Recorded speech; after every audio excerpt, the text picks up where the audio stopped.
Hi all, welcome to my channel. So let's discuss some of the new topics for today. The first topic is COVID-19 dead bodies thrown into a single put in Bellary.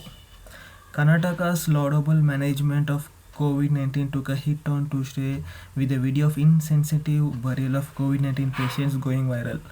Shockingly, the incident reportedly happened in Health Minister B. Sri Mullo's home district Bellary. After the Puducherry shocker, the Bellary video reflected poorly on district administration over the management of COVID-19 scenario. Bellary district administration apologized to the families of the deceased. In a shocking video that went viral on social media, masked men covered in body suits could be seen bringing dead bodies in body bags from a hearse van one by one and throwing them into the same pit. In all, three bodies were thrown into the same pit in the video. Bellary DC SS Nakul in a statement said that in all, 8 people were buried at the site shown in the video. The district reported 12 COVID-19 deaths on Monday. In a video, a pit is seen which appears to be disinfected. District DC SS Nakul in a statement further said the video shows that the protocols to be followed for burial have been strictly followed. However, the district administration is deeply upset and sorrowful at the manner in which the remains of the deceased were handled. The district administration condones the disrespectful handling of the bodies while being lowered onto the ground by the field staff. The entire field team involved has been disbanded and will be replaced by a new team trained by Home Minister of Defense Forensic VMS. The district administration regrets the incident and hereby unconditionally apologizes for the incident to the families of the departed in particular and people of Bellary in general, they have said. Next topic is Federal Communication Commission designates Huawei JT as a security threat to United States. The Federal Communication Commission on Tuesday designated the Chinese telecommunication firms Huawei and ZTE as a national security threats, cutting them off from billions of dollars in federal broadband subsidies. The agency voted unanimously last year to bar telecommunication manufacturers it deemed to be threats from receiving money meant to expand internet access to underserved areas, including rural America. The announcement on Tuesday was the final step in blocking Huawei and ZTE from the funds. The Trump administration has been applying pressure on Chinese companies over security concerns. US officials have pushed countries around the world not to use Huawei's networking equipment in their next generation or 5G or wireless networks. On Monday, the US blocked the export of high-tech products to Hong Kong a day before the Chinese government signed off a new national security law that will crack down on dissent in the territory. The Commission's decision on Tuesday is a part of a campaign against Chinese firms that make the equipment underlying telecom networks. Critics of the companies have long said that the Chinese government could go through the company's equipment to spy on traffic around the world or sabotage networks and technologies they power. Next topic is China opposes India's ban on app, says it flouted WTO rules. Beijing on Tuesday firmly opposed India's moves to ban the use of 59 apps linked to China, stating that New Delhi abused the national security exception to the rules of World Trade Organization. The Embassy of the People's Republic of China in New Delhi expressed serious concerns over the ban imposed by the government of India. It stated that the ban selectively and discriminatorily targeted the apps developed by the companies based in the communist country on ambiguous and far-fetched grounds. Beijing said that it expected India to acknowledge the mutually beneficial nature of China-India economic and trade cooperation. New Delhi's move came amid continuing military standoff along the disputed India-China boundary in eastern Ladakh. Prime Minister Narendra Modi government stated that the apps had been used in activities prejudicial to sovereignty and integrity of India, defense of India, the security of state and public order.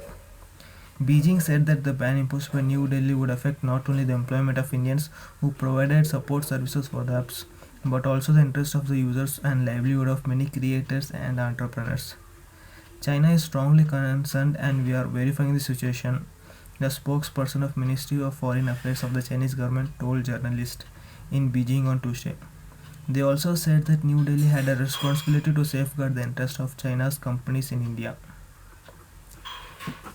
Next topic is Nepal's top leaders asks PM Modi's resignation after accuses India of trying to topple his government. Top leaders of Nepal's ruling Communist Party have asked Prime Minister KP Sharma Oli to resign with immediate effect during a standing committee meeting of the party on Tuesday. The senior leaders, including co-chair Pushpar Kamal Dahal, Mahadev Nepal, Jahalnath Kanal, and Bamdev Gautam, have asked the Prime Minister to step down from the post, citing his failure over various issues. The development comes over the Prime Minister's recent remarks that efforts are being made to oust him after his government redrew the country's political map. Oli also has been slammed by former Prime Minister Pushpa Kamal Dahal for his remarks.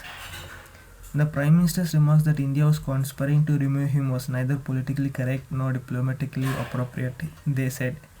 Such a statement by the Prime Minister may damage our relations with the neighbour, they said. Accusing the South Indian neighbour and leaders of his own party by the Prime Minister was not appropriate, the senior leader of the party, Prachanda, said during the meeting. Next topic is Carly to acquire about 25% stake in Airtel data center business for about 1,780 crore.